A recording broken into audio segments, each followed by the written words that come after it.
It's time for Supply Chain Now Radio, broadcasting live from the supply chain capital of the country, Atlanta, Georgia. Supply Chain Now Radio spotlights the best in all things supply chain. The people, the technologies, the best practices, and the critical issues of the day. And now, here are your hosts. Hey, good afternoon. Scott Luton here with you live on Supply Chain Now Radio. Welcome back to the show. On this episode, we're excited to be continuing our Full Access series where we gain insights and perspective from exceptional female leaders across industry. So stay tuned for what promises to be a frank and outstanding conversation. Quick programming note, like all of our series on Supply Chain Now Radio, you can find our replays on a variety of channels: Apple Podcasts, SoundCloud, YouTube, Spotify, wherever else you get your podcasts from. As always, we'd love to have you subscribe so you don't miss anything. Let's thank some of our sponsors for allowing us to bring our best practices and innovative ideas to you, our audience. They range from the Effective Syndicate to ProPurchaser.com, TalentStream, Vector Global Logistics, and many more. You can check out each of our sponsors on the show notes of this episode. So I'm really excited about this series. I want to welcome each of our featured guests here today. First off, Linda Eshiwani-Nate, Air Service Development Officer, overseeing the cargo business development at the world's busiest and best airport, Hartsfield-Jackson International Airport. Linda, how you doing? I'm good. How you doing, Scott? We are so glad to have you here. Thank you. We were so thankful to have you and the airport behind our 2019 Atlanta Supply Chain Awards, where y'all are recognized for a lot of the excellence that y'all are driving in aviation supply chain. And I'm really looking forward to you being here today and sharing your story, along with one of your best friends and compadres, Donna Mullins. Absolutely. President and CEO, Mullins International Solutions, which is an operational compliance training and consulting firm for international trade and logistics. Donna, how you doing? Great, Scott. How are you doing today? Fantastic. And you know, we've been on the hit list to sit down and catch up. And so to have Donna and Linda in the same room and us to sit down and have a meaningful conversation, I think this is going to be an outstanding podcast and a great day for me. So, and last time we chatted, it was at the Freight Task Force, which is part of the Atlanta Regional Commission, right? Yes. I know you're deeply involved, and really both of you are thought leaders in your own regard, but I know you're really active with a lot of the freight planning that goes on across the metro Atlanta area. So, okay. So, with no further ado, let's give our audience an opportunity to kind of get to know both of y'all that I know that they're going to enjoy. So, Linda, I want to start with you. So, before we get to talking shop and talking about our professional journey, let's get to know you a little bit from a personal standpoint. So where'd you grow up, and give us some of your favorite memories from that early on? Who I am? I am originally born and raised in Nairobi, Kenya. I like to say Wakanda, so I am Wakandan. I grew up in a family of 6 girls. I'm the third, the tomboy of the family, and early on, I wanted to be a tomboy. I was a tomboy, so I wanted to be a pilot. I never saw myself doing anything else in my life. I think I was 5 years old when the idea came to me that I ought to be a pilot. And I always say that growing up, I never ever had a plan B. It was one thing and one thing only, was to be a pilot. And I came to the U.S. I was in Daytona Beach, Florida. I went to Embry-Riddle Aeronautical University to study to be a pilot. Very well regarded. Yes. One of the leading. The best. The best. Yes. The Air Force gets a lot of talent. A lot of officers out of there, I believe. It does. Actually, right before I came, 9/11 happened, right when I was supposed to come to the U.S. So my parents said, absolutely not.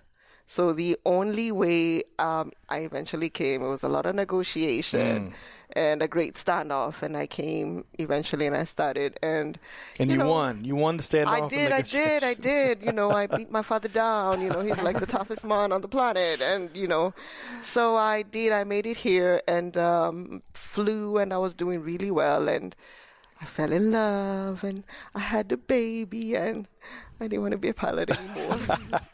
So I owe my dad a lot of money, which we're still in negotiations about how I'm going to pay him back. But moving forward, once that was no longer what I really wanted to be, aviation was still at the very heart and soul of everything I wanted to be. And it was just miraculous how it was a whole lot of mistakes that led me to where I am today. It was a lot of internships and a bump here and a chance meeting there, and I ended up where I am today. So it outstanding. It was very, So before we pose the same question to Donna, what do you think created that strong passion around aviation and that that longing to be part of it? What early on? What triggered that early on for you? Early travel. We traveled quite a bit, and believe it or not, it was the pilot's uniforms. Yeah, it's very deep, right? It was the pilot's uniforms. I loved them. They looked really good, and I loved machines, and I loved how they worked, and what better than a plane, and so I'm with you. That was what it was. And I believe, speaking of Kenya, I believe you had an opportunity to go back and visit family over the summer. Last summer. I actually, my kids are here. Okay. But because most of my family is in Kenya, we do this exchange thing where I take my kids to Kenya every once in a while for a deep immersion, which means they go to school in Kenya. They go to school with their cousins. They live with their aunts. My dad is still in Kenya. So that's the second time we did it. So last year they went, I think it was in July. Yeah. And I went back a bunch of times, I can't live without them. So I went back a lot of times. So it's a really good experience for them. Yes, they're here, but I want them to know or experience a little bit of what it was for me growing up. So yeah, I love that. I think it enriches their experience growing up a lot. Yeah. Love that. We'll have to bring you back on another episode to dive deep into that and what that means. That's fascinating. Yes. Okay, so Donna, same question. I want to pose give our audience an opportunity to get to know Donna Mullins a little bit better. So tell us about yourself, where you're from, and some of your favorite memories about growing up. Well, since this podcast is taking place in Atlanta, your Atlanta office, your Atlanta audience will know this. I'm a Grady baby. Okay. I actually was born in Atlanta, raised in Atlanta, and still live here. I'm one of the few that does international logistics and never really left the farm, so to speak. Wow. In fact, I am a little farm girl. That's where I raised up in Clayton County, down in Ellenwood. My grandmother and granddaddy had a farm. And as a kid, I wanted to grow up on Walton's Mountain. I wanted to have my own farm. So aviation, logistics, international trade was the furthest thing from my mind until I graduated high school. And my aunt, and her name's Janet Jenkins, she worked for an importer, and I went to working for the importer. Worked with them for a while, and then we went over to work with our broker. And so I've been on both sides of the supply chain coin, so to speak. My grandparents would just probably roll over in their grave if they knew that I was doing international business instead of farming the farmland. So growing up on the farm in Clayton County, which is south of the city, right? Right, yeah, right up by the airport. For our listeners. Part of the airport sits in Clayton County. Yeah. So trying to paint our picture for our listeners. So growing up on that farm, what was your favorite? We've talked on this show about snap and peas and okra and corn, you name it. What was one food that you just can't get like you could get when you were growing up with your grandparents? Fresh pig. We slaughtered our own hogs. Really? We had our own cows. We had our own chickens. So being as it's the time of year right now when that would normally happen, that was one of the funnest things that I ever enjoyed doing as a kid. As an adult, I'm not quite sure I could slaughter a pig. Right.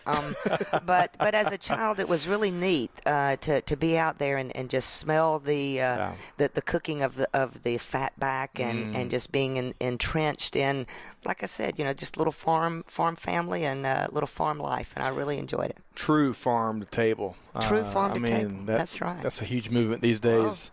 That's me. I'm farm to table. Yes. And now doing international logistics and a sought after resource for making that happen. All right. So now I want to shift from your kind of your personal roots, so to speak, to what your journey. And y'all both have kind of alluded to that already. But Linda, coming back over to you. So from the time you were Embry-Brittle, right? Embry-Brittle? Embry-Brittle. Brittle, sorry. Yes. To joining the airport, what, from a professional standpoint, what did that look like? Well, it's very interesting because, like I said, before I came to the U.S., 9/11 happened. And in that interim period, the great negotiation, as I like to call it. Yes. My dad was working on a little company. They were setting up a little company that was working on a logistics project where they were going to be bringing a lot of cattle in from a lot of the Horn of Africa, bringing it into the Middle East. And they were setting up the standards around which that umbrella was going to happen. It did not happen, but I came to the U.S. and funny enough that I ended up doing the same kind of work. So that was really my first career, was, setting up that little corporation. And then I came to school, and I remember right before I graduated, the Great Recession hit. And one of my college counselors said to me, don't graduate. Do your internships. Do as many internships as it takes. And so that's what I started to do. Okay. I started taking a lot of internships because the job market really dried up right about that time when we were graduating. So I started doing internships, and the first internship I got was in airports. And I did my first internship at a little airport in Florida called DeLand Airport. Nobody knows DeLand Airport. But it's actually where most military jump training happens. And a lot of militaries from a lot of the world come to DeLand Airport for jump training. And that is how I got really interested in airport management. Now, where is that? It's in Florida. It's in Florida. What? It's in Central Florida. Central Florida. Near Daytona Beach. And DELAND? Yeah. Okay. DeLand, Florida. DeLand. Well, everybody knows about it now, right? Yeah. Well, it's a little airport. It's a GA airport. It's a really small airport. But once you see what they do, then you're like, okay. So I did that internship, and my very next internship was at the Atlanta airport. And Fate intervenes. That's how I ended up in Atlanta. I started here as an intern, and it was a chance meeting because when I came, I thought maybe, I don't know whether I should go to Atlanta as an intern. I'd rather go work in Miami. The weather is better in Miami. And that opportunity didn't work out, but I came to Atlanta as an intern, not knowing that then commercial manager for Miami came to Atlanta, serving as a commercial AGM, and that became my mentor. So it was chance how it happened. And who was that? That was Miguel Southwell. So it just became, fate. I don't believe in coincidences. I believe in fate. It just so happened that I believe it was meant to happen that way. So that's how I came to Atlanta. Outstanding. And that kind of leads up to your current role, which we're going to dive into in a second. And Donna, same question for you. I love what you were just sharing about how you grew up and then how you got involved in what I think I heard like a family business with your Aunt Janet that introduced you to importing. Right. And then so take us through from that experience up into your current role. Yeah, so when I was first hired for the company's name at the time was Costless Imports. It was a spinoff of World Bazaar. The old-timers will know this. The young ones may not have ever heard this. So I started out actually as a showgirl at the Merchandise Mart in Atlanta. And then I went out to work in the warehouse to do what's called landed cost. Landed cost is where importers and anyone really who is purchasing, doing procurement says, how much does it cost to get, for example, this pen on my shelf so I can sell it? So I did the landed cost and got very familiar with what the importer needs in order to do a fulfillment of determining what their yield will be on an item.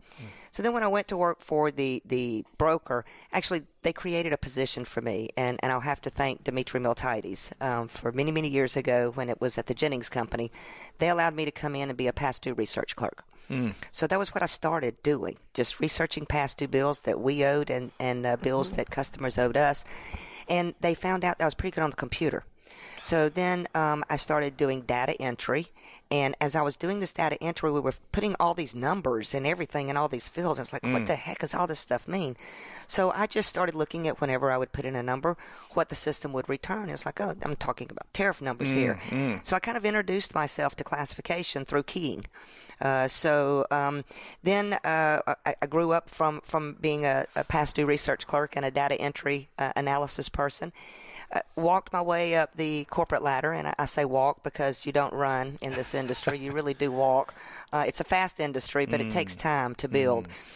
to where I actually owned Alpha Sun International, a company that I owned for 7 years, sold it to a small firm called CB International, and then said, I think I want to go out and train people on what not to do. That's as often as important as is training people on what to do, right? Right. I joke and say that because, a lot of what to do is really eliminating what not to do. Right. So I said that I went to the School of Hard Knocks, and I have a PhD in that. So I learned very well how to have a compliant operation and what it takes to work with the government agencies. I love that, and I love the self-taught aspect of that story you just shared there. So important. I think a lot of folks that listen to this can identify with the bootstrapping. I mean, we have a lot of entrepreneurs here, and I can certainly appreciate as an entrepreneur that ability to self-teach what we need to know and kind of, as you put it, walk or one ladder rung at a time, right? Right. Okay, so now let's move over and let's talk about your current roles. So, Linda, let's talk about what you do now at the world's best airport. In Atlanta, Atlanta is very well known for being the world's busiest passenger airport. And that's fantastic. We have done a fantastic job over the years. It has taken a lot of leadership, great leadership, and a lot of great vision to get us to where we are. However, on the cargo side, that has not been the case.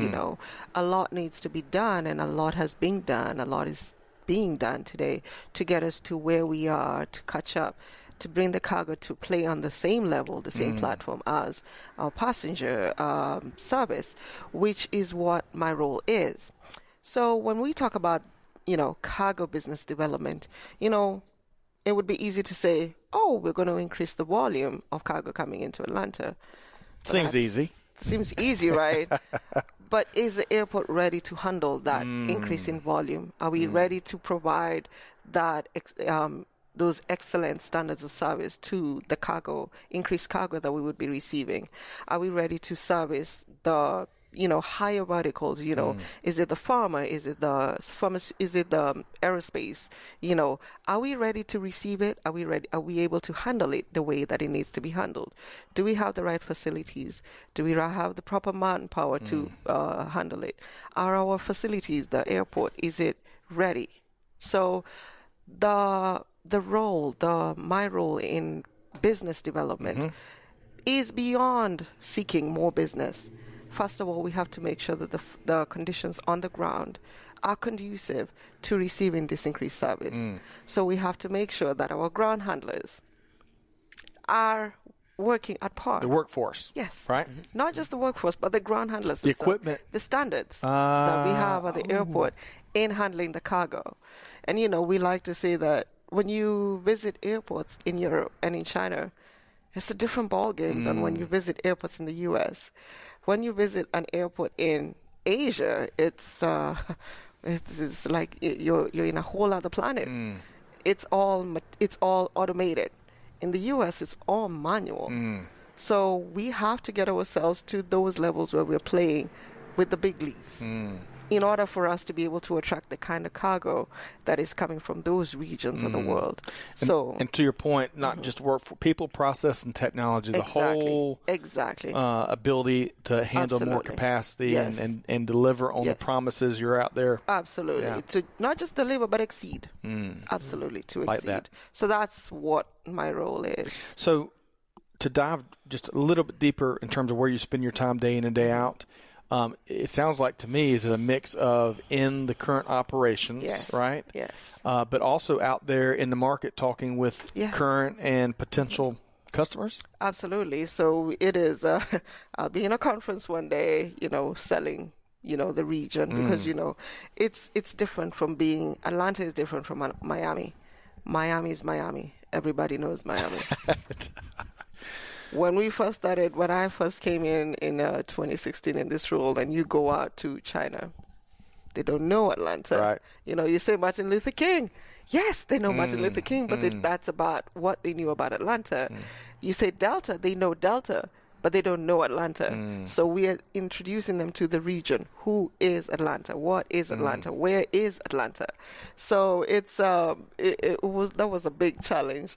And then when we come back to the ground, we're on the ground, we're speaking to the ground handlers. We have relationships with the ground handlers. We're also building a bridge between who we have on the ground and, our federal, the policymakers. With CBP, we have to have a good relationship with CBP, because how are you going to have a good cargo operation if you don't have a relationship with, the policymakers, Right. So that is, it's a lot. It's a lot. It's every single day you have to, it's a lot of different moving parts, but. And the policymakers need to be informed of what have takes to be place informed. and They what need to the be. reality is. They need to know what we're doing in order for them to accommodate our changes or our activities. Outstanding. Yeah. Okay. I feel like I should have gained a certification right there. Really, I would argue a lot of folks are maybe oblivious about what you just shared. And the, I think we talked about this 6 months ago, 8 months ago. More folks need to understand the role that the airport plays in not just the business infrastructure here, but the global supply chain, right? Yeah. A lot of folks don't really make the connection with the airport and its reach. Corporations can bring business leaders in and out very quickly, right? Yeah. And so it leads to putting corporate headquarters or subsidiaries here, branches and whatnot, but then also the air cargo side, and then how all of that takes thought leadership and folks out there making it happen. Absolutely. To excel, or how'd you put it? Exceed expectations, but then also grow it. Meet and exceed. Yeah. So the airport is a facilitator. We facilitate. We have to facilitate business to take place. We have to make sure that we reduce or eliminate bottlenecks. What are the problems our stakeholders seem to be facing? We have to address those problem areas and make sure we can do everything that we can do to take those away, so that the business can happen, so that our stakeholders can thrive. And when the business is flourishing, our region is flourishing, there are jobs and everybody is happy. That's the role of the airport. I love it. I love it. Yes. All right, so Don, let's switch over to you. In your current role, what do you do and where do you spend your time? Probably the majority of my time, is spent doing research, development of content, and delivery of content. Okay. I have several clients that have me on what's called my concierge service, meaning they just sort of retain me for a number of hours each month. They contact me when they need me to do research on a special project or something for them. I prepare the research and deliver them the information that they need, either to share forward to their clients or to work with their staff. And I do go in and do training, one-on-one training. I also do national training for the ABCs of Customs Brokerage. In fact, if I could take a moment to plug that just for one moment, the ABCs of Customs Brokerage started out about 10, 15 years ago as a little 4-hour class, and United Way contacted me and said, hey, we want to do a development of a training program that would allow incumbents as well as under or unemployed individuals to get into the logistics trade arena. Can you help us? I said, absolutely, I can. I said, I've got this little program. They said, oh, yeah, but it needs to be 72 hours. And I'm like, okay, let me build on this little program. So we did build it, and we've delivered 9 cohorts face-to-face in classroom settings. And in 2020, we're going to actually put this online. So I'm very excited about the opportunity of having this done. This allows individuals to really get a good rounded knowledge of what international importation is, and after they've completed the ABCs of Customs Brokerage and successfully passed, they're eligible to sit for the NCBFAA's National Education Institute Certified Customs Specialist. So we have quite a few that have gone on to do that. Through this program, we have employed over 47% of our students. We've put 93 through. Wow. And so over 47 of them have gotten a job in the industry. Wow. So not only do I go out and train people who are already here, I train new individuals coming in. I have a passion for this industry. I got into it when I was 18 years old, right out of high school. So I'm always excited to invite someone to come into this crazy international logistics arena that we live in, because international trade is a fluid industry. I mean, the regulations are constantly changing, so you're always having to keep up and be willing to, as I had a boss used to say, you have to be able to fish and cut bait. So same time. That's it. All right, and I love that. And clearly, the passion comes out, I think, in both of you as you share what you do now. And what's lost on so many training programs is that ability to not only get people a job, but provide a path for progressing through an industry or through a career. So love hearing that. So let's talk about, let's kind of broaden back out, right? Let's talk about the some of the things going on in really across the global end-to-end supply chain industry right now. So Linda, when you think about, whether it's trends or innovations or technologies, whatever it is, what's a couple of these developments that are really, you're tracking more than others right now? And I have to speak to it from, an airport perspective. We're really, and it will come from a lot of the things that we look at as challenges right now. It would be a workforce issue. This industry is growing at a breakneck speed. And, in a case like at the airport, if you look at our cargo operations, our ground handlers are struggling to keep and maintain qualified staff. When you look at the way our airport staffing happens, if you have a ground handler, for them to hire staff, the badging process, because they would have to be badged, they have to maintain a CBP clearance. That process is entirely too long. But the way the industry is growing, we have an Amazon warehouse. It seems like it's coming up every couple of weeks. Right. There's a UPS, a FedEx warehouse. They're hiring on the spot. So by the time our ground handlers hire, by the time that employee is badged, they have already got another job. They're not going to sit and wait for 6 weeks. They have already moved on. So that ground handler has to go back to the drawing board. So from one of the big things that we're really looking at is how can we help them to, first of all, get qualified staff, and how can we help them to keep? How can we, what are some of the things that we can do? And, that is why we look at, Donna, with a program like the ABCs of Customs Brokerage, who the stakeholders like Donna who have training programs that would work. How can we, and we do a lot of things, a lot of programs where we go and we speak to students, and we try and introduce them, we inform them about some of the things that they can do at the airports. Because it's so funny when you go and speak to schools and you tell them about the airport, they say Delta. Because the only job at the airport is a pilot. And so we do a lot of, outreach to schools, and we go and, inform them. But we have to do a little bit more to reach out, not just to the schools, but there's a lot of students that fall by the wayside that I feel we can save and we should save. The duty lies on us. What can we do to bring them in the fold and, bring them in some on-job training and introduce them and kind of take it from there. At least that's one of the many things, and of course technology. I mean, we cannot keep up. I can keep up. But technology is key, especially in the U.S. and especially in cargo. We're still very manual, We were speaking to one of our major airlines the other day, and they said that in their cargo warehouses, they still receive checks and cash for payment. That is it's a big issue. So, moving our operations to the next level in terms of, technology and innovation is key. Well, if it makes you feel any better, so workforce is front in mind for a lot of folks that sit in the chairs where you are. And what's interesting is as you shared the kind of exchange of currency, which still goes on more than what a lot of folks might expect across the supply chain. I've seen some really interesting startups that put all that in the cloud. And with a couple of buttons, everyone's whole, and that way, some of the things some folks don't think about is when drivers carry currency, they can be a target for a variety of different things, right? And if folks know that they're not taking currency, it could change someone's day in a hurry. But clearly you'll have an eye for continuous improvement, so we'll have to have you back on, and there's some things we're going to chat about on one of the next episodes where we're going to be featuring you and Elliot Page, right? Yes. That I think the industry will be really interested in hearing more about as the airport, Hartsfield-Jackson International Airport, continues to look for ways to improve on what already is a pretty impressive track record. Absolutely. All right. So, Donna, same question to you. So when you think about what's going on across global end-to-end supply chain, what are some things you've got you're tracking more than others right now?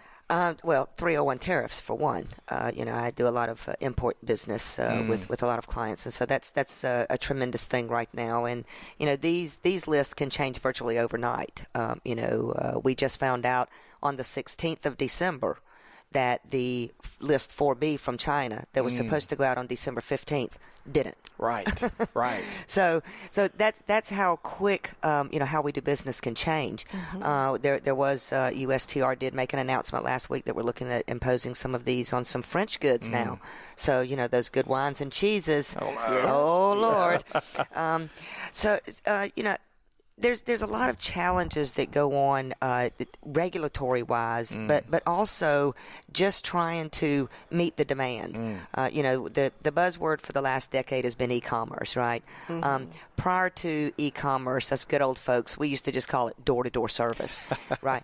So we've been doing a door-to-door business for many, many years, and now it is evolved into an e-commerce style business, and it's treated very differently than the way we used to just do regular door-to-door. So these trends are coming along, and using big data and innovative technologies is absolutely what is going to continue to drive this. And speaking of the government's development and further deployments and agile developments of the ACE environment, the automated commercial environment, is what is going to allow more upstream information to be sent so that we can have, believe it or not, cargo clears within about 30 seconds now. You submit the information to customs, and within about 30 seconds you have a disposition back on whether it's cleared or they want to look at the documents or do an exam. So the more data we can supply the government, the quicker they're able to provide an authorization for our products to continue to move, whether we're moving those inbound or outbound. Because many people don't know that there's actually an export clearance that goes on as well through an AES transmission, and we submit certain data to Census on certain products, and we get a ITN number, which is the number that says it can get on the vessel or the plane and actually depart the country. That's an ITN number. Yes. Okay. All right. Well, the N stands for number, so that's kind of repetitive. It's the ITN. IT number. Yeah. Okay. All right. Well, we love our acronyms in supply chain, right? This is an acronym business for sure. For sure. Well, can I go back to something? List 301 and the tariffs that are still in place that the recent action did not remove. As I was looking through was it list 4? The list 4B is the list 4B. That was going to drop on December 15th. So as I was looking through 12 pages of items, the diversity of what's included in that one list blew me away. Right from mushrooms to matchsticks to business clothing. I mean, it was just so wide. Can you provide some around 301? What are some of the things that are involved in that list 301? Every damn thing. Actually, I've said many times, I don't know why the government hasn't just said, for China, everything out of China is 100%, no matter what. And not of this staging in 25%. No, this goes back to 7.5. It is an absolute data nightmare trying to keep up with this. The importers and the brokers, trying to keep up with, is it on the list? Is it off the list? Did it change today? Is it going to change tomorrow? So to be honest, I appreciate what the 301 duties are set out to do. They're to strengthen quality of product that is coming in. They're to help protect our intellectual property rights.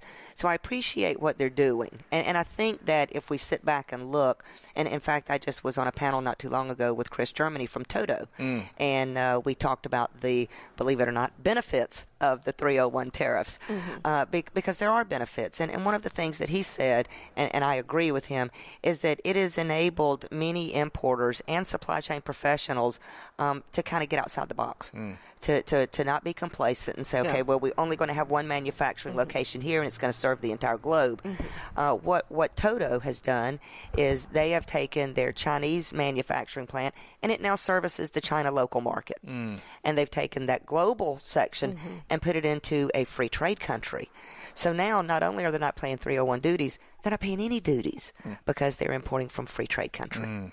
And that smart supply chain leadership, right? Yeah. All right, so let's. But before we're going to dive into a subject in a second. Before we do, anything else that is really not necessarily keeping you up at night, but things that you're tracking day in and day out? Any developments, any technologies?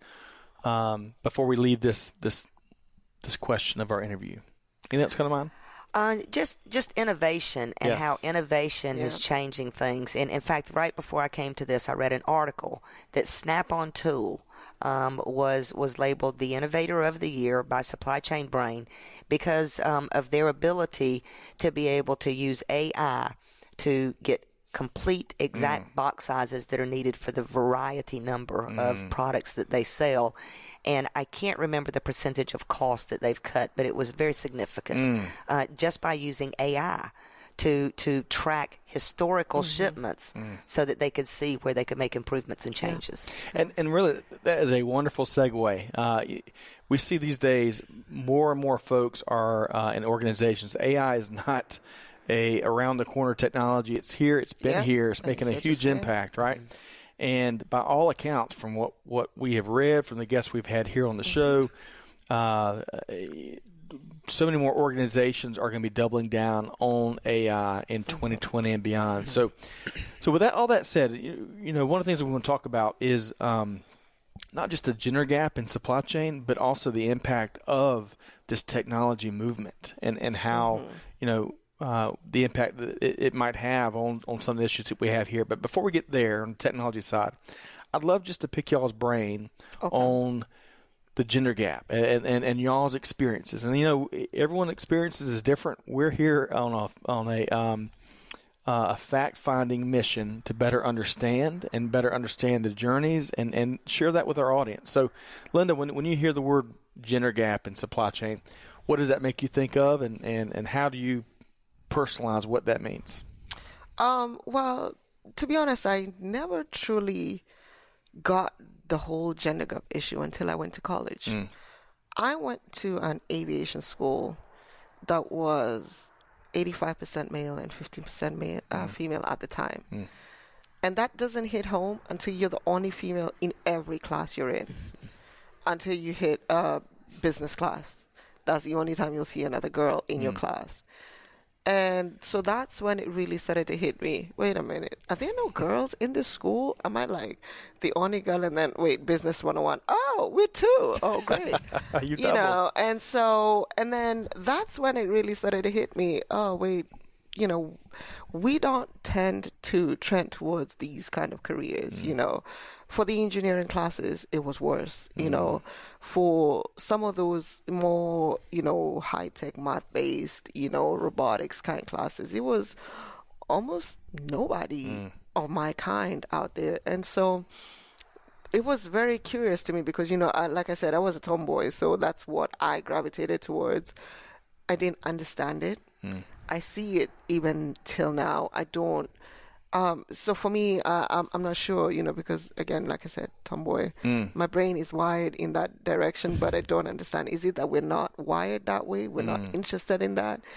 And then I have 3 girls. My oldest doesn't care for, this. She's very good at anything math and engineering, but she's not interested in it.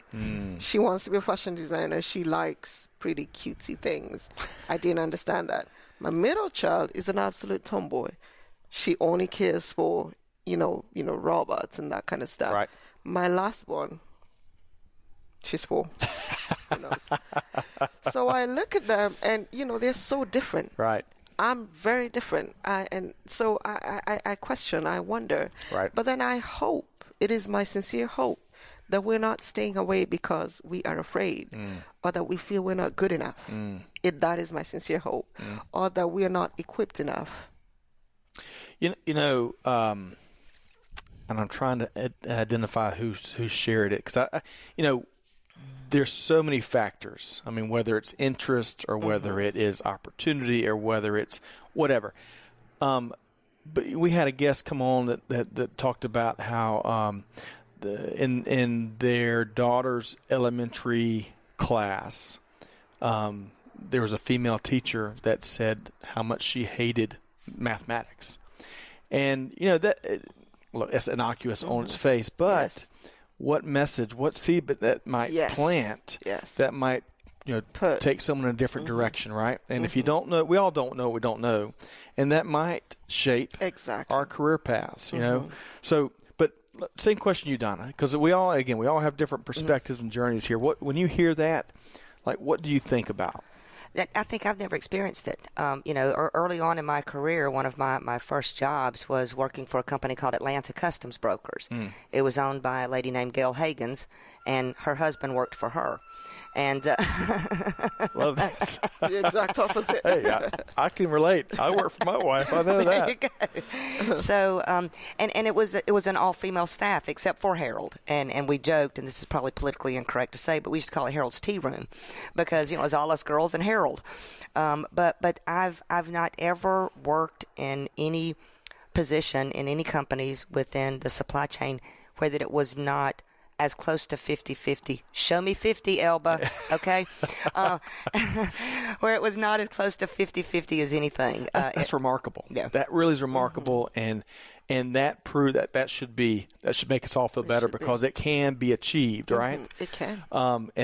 And so Donna is mentioning Elba Pereira Gallagher, who's a wonderful friend of the show. Elba leads a nonprofit called Show Me 50, which, as the name implies, it's about aspiring to what you've experienced. Where it's 50-50. Everyone's got a seat at the table. There are opportunities for everyone. And Elba does great work in facilitating conversations like these much better than I can because, some folks really shy. I mean, some folks don't want to weigh in on these tougher hitting subject matter that are issues of the day, right? It's critical. But nevertheless, all right. So let's move beyond kind of the gender gap and y'all's initial reactions to that, because I want to bring up we in the pre-show we talked about this article that came out in Forbes magazine, and I'm gonna try to summarize this very briefly. We covered this in a recent edition of the Supply Chain Buzz, and this was, as much as I've been trying, and our team here has been trying to better understand, not just because I've got 2 daughters and my wife is an entrepreneur, and not just because of those, but because we are very passionate about making sure that we better understand some of these experiences that many in the industry have. But I hadn't really thought about the technology side of the gender gap until, and I'm slow on the uptake, as Greg says. So in Forbes magazine, Patricia Barnes came out and was talking about how a group says that the 72% gender gap in the artificial intelligence, the AI industry, could worsen the historic gender bias. Could worsen historic gender bias. And what the author means by that is, as you build, and I am not a programmer, so I'm put this in layperson's terms here, but as you build AI models and you build the algorithms and the assumptions and everything that all the constants in those formulas, that's what drives the outputs, right? Yes. So this group, the Women's Forum for the Economy and Society, and an entity tied to that, the Women and AI Daring Circle, has identified that women only represent about 22% of all AI professionals worldwide. So the concern there for these folks is that if women are only represented in that small portion of the community, in terms of the folks that that build these programs, how does that impact some of the historical biases that some folks have experienced, throughout their careers? That's a mouthful, and it's a lot to take in. But what, as y'all read through that article, any initial observations or reactions? And we'll start with you, Linda. So I am a female, and I'm black, from Africa. So for me, it went way beyond the gender. It went into the culture. And for me, it's like, who is really at the table creating and putting in the input into these algorithms? Who is actually feeding in into this AI?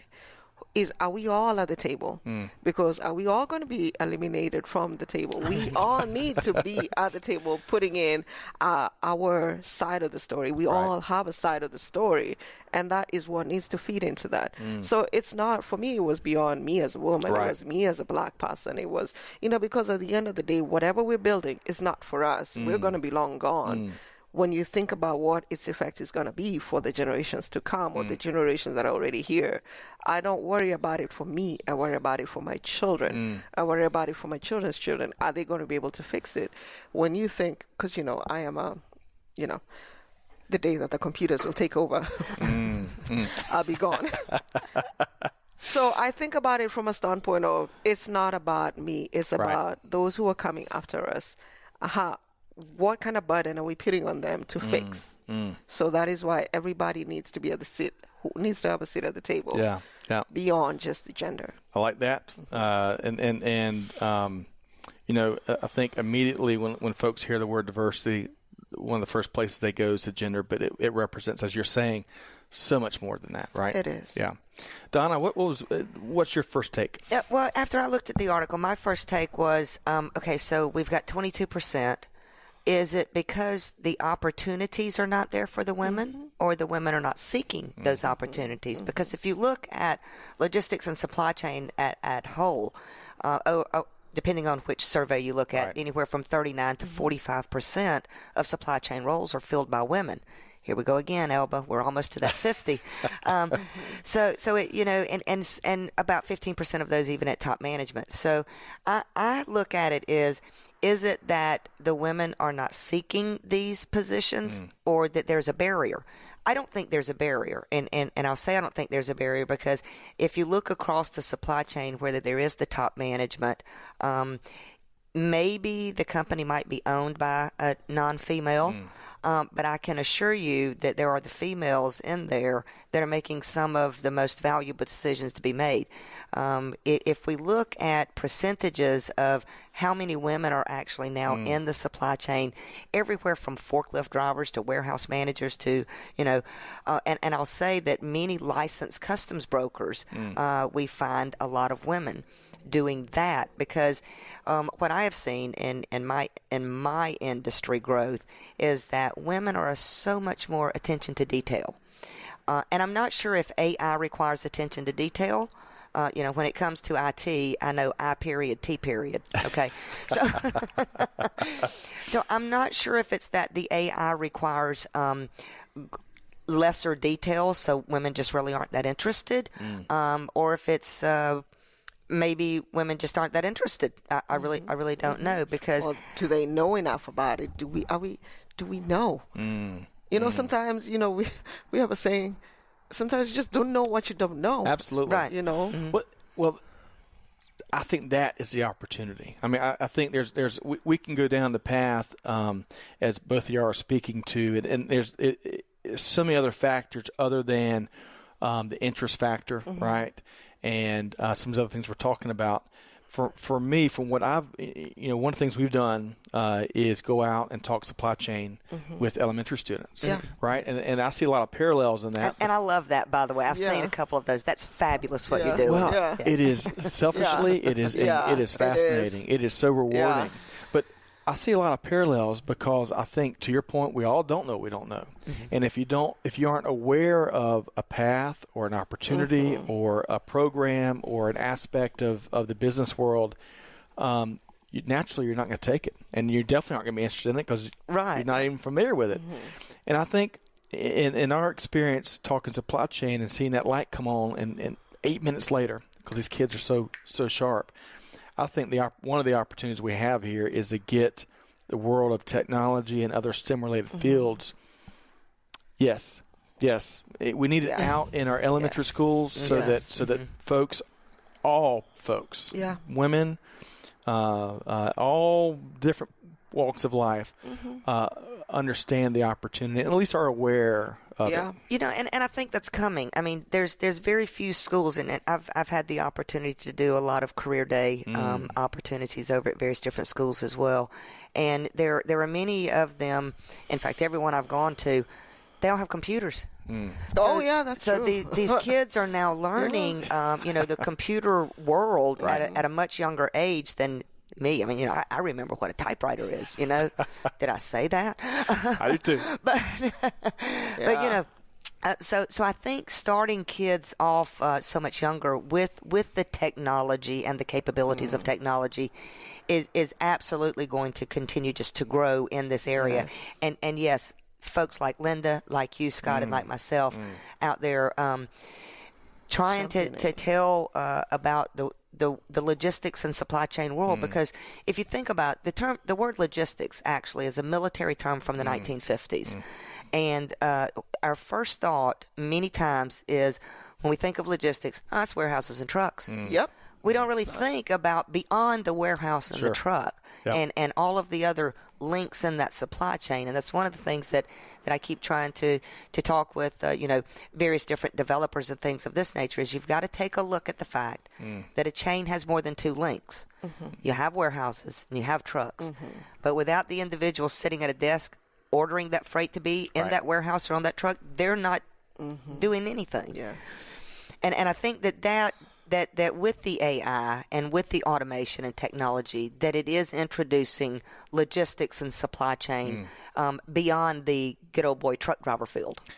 I do agree with you, and I think the technology that is end-to-end supply chain today is as challenging as it poses. You mentioned earlier trying to keep up because technology is changing minute by minute, and that poses a challenge to all the logisticians, supply chain practitioners, all the folks involved. However, it also is really appealing to this top talent that's coming in, and we're able to compete better because of the technology. So it's kind of a double-edged sword in many ways.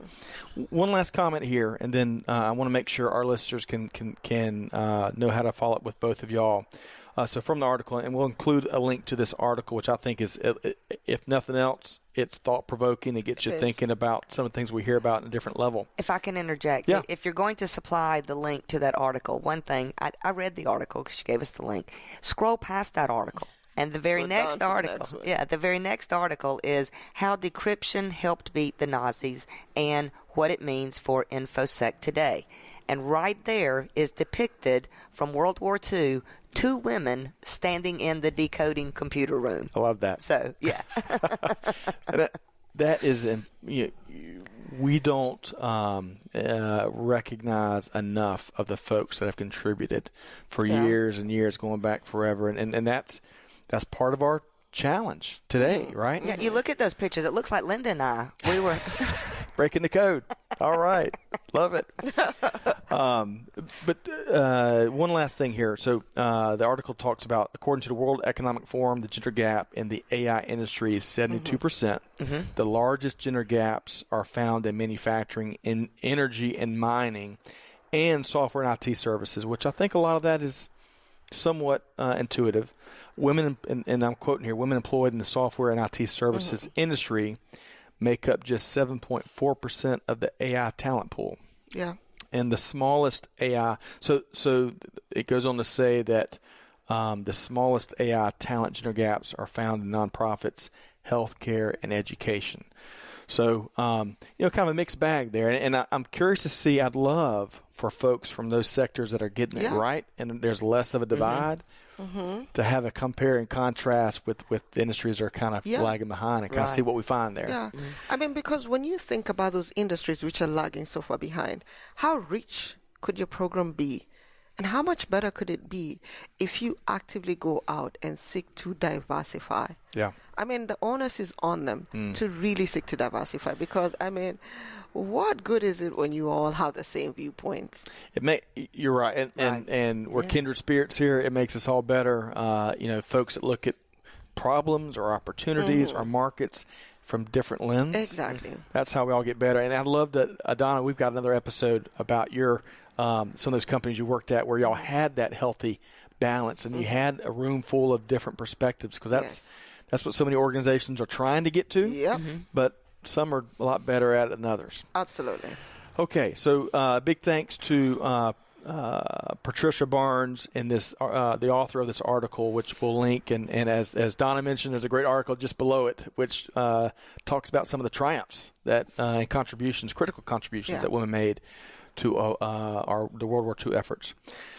Okay, so we want to make sure our listeners can reach out and compare notes, or at least follow up with some of the things that y'all have mentioned that your organizations and what you're involved in. So let's start with you, Linda. How can our listeners reach out and learn more? Well, we are, our website is www.atl.com. Nice and simple. That's the Love it. Huntsville-Jackson, Atlanta website. And you can always go out to the Air Service Development page, and you can send me an email. And if not, you can always send Scott an email. He will send it to me. My name is so long. If I spell it out, you will all get lost. I guarantee it. So Scott can get me an email, and we he can will send help. it out. So, yes.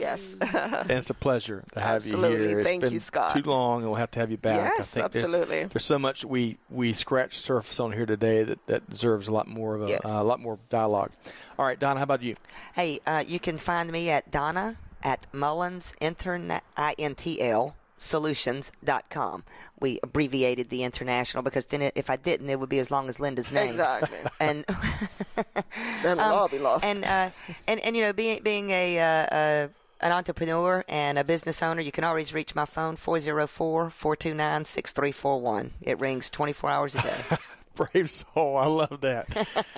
Well, so I've enjoyed this as much as I thought I would. Thanks for weighing in and sharing your perspectives on a wide range of topics, and we'll have to do it again real soon. So thanks to Linda and Donna. Don't take off just yet, because we're going to wrap up on a couple of final announcements that we're going to be at. Okay. And for starters, as Linda mentioned, if you do want us to help make a connection for you, we can't answer everybody, but especially if you want to reach a guest on the show in particular, reach out to our Chief Marketing Officer at Amanda@supplychainnowradio.com, and we'll try our best to serve as a resource for you. Okay, so we're holiday season. This episode will be published probably end of the year, start of the new year, and, of course, with January comes industry association season, right? Yeah. The break will be off. So we're looking forward to being we're broadcasting from CSCMP Atlanta Roundtable meeting on January 15th, where they're bringing someone in from NASTRAC to talk about some of the transportation regulations from 2019 and what it means for 2020 and beyond. That's open to the public, atlantacscmp.org, and again, that's January 15th.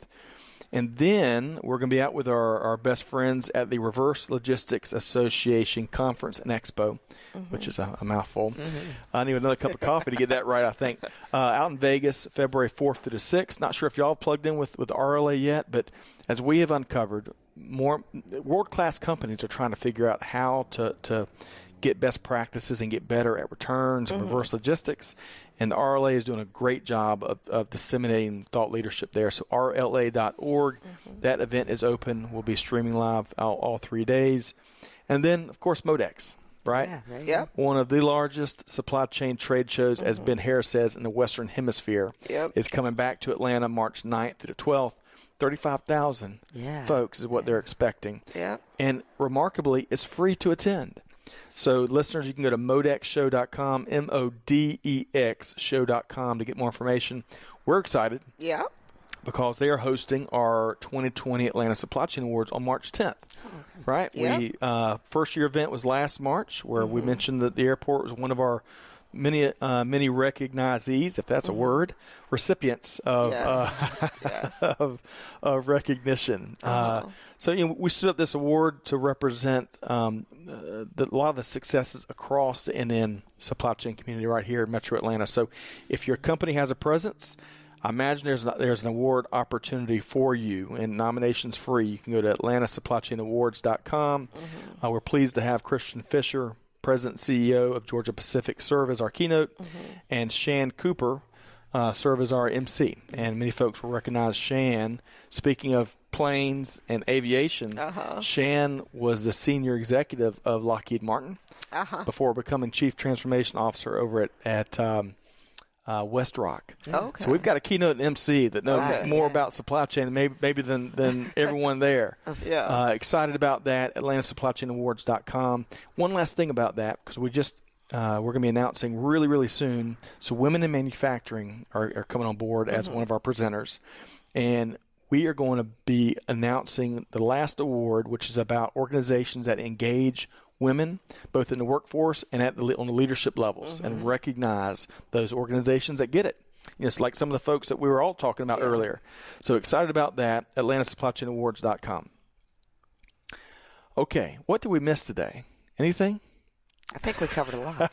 I think we covered a lot. I think so too. Yeah. And really, I really have enjoyed spending time with both of y'all. So we look forward to doing it again soon. Yeah. Want to thank Linda Eshiwani-Nate, Air Service Development Officer, that oversees cargo business development at the world's busiest and best airport. We may be a bit partial here. Hartsfield-Jackson International Airport. Yes. And Donna Mullins, President and CEO, Mullins International Solutions, which offers operational compliance training and consulting for international trade and logistics, right? Yes. Pleasure, Linda and Donna. Thanks for joining us. Thanks, and to our audience, thank you for joining us as well. Be sure to check out other upcoming events, replays of our interviews, other resources at SupplyChainNowRadio.com. Find us on Apple Podcasts, SoundCloud, Spotify, wherever you get your podcast from. Be sure to subscribe so you don't miss anything. On behalf of Scott Luton and really our entire team here at Supply Chain Now Radio, we hope to see you next time on the podcast, and hope you have a wonderful, wonderful week. Thanks, everybody.